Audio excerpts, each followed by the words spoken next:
that if I was making the call on who to hire as a coach, I'd have to do a lot of digging when it comes to John Harbaugh.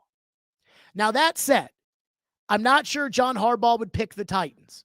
The Titans have a dysfunctional owner that fires coaches, very volatile. They have a bad roster, and I don't think the general manager, who just gained control of the operation on Friday, is going to be willing to cede power to the coach. And we talk about this all the time, about coaches that run the operation, which John Harbaugh does not do in Baltimore.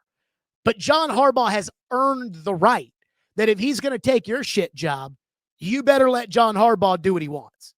John Harbaugh gets to hire his coaches. John Harbaugh, for the most part, gets to pick the players. If John Harbaugh, if you want this running back because and John Harbaugh says no, you cannot go to John Harbaugh and say, well, you need to coach him anyways.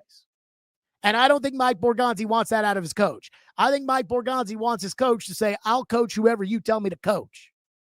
So that's one thing that I would say, I know everybody wants to talk Harbaugh. And look, Harbaugh has a sterling reputation. I don't know Harbaugh. So I'm not going to tell you, Harbaugh would be a great coach because he's a great leader of men. That is the reputation. That is what people seem to think. And I don't know if Harbaugh would win here or not. But it does bear watching. And I would say that if Harbaugh were to leave Baltimore, he probably jumps to the top of every single team, and they'd say, hey, we got to bring this guy in on an interview. We got to sit him down. We got to talk to him. We got to go over John Harbaugh.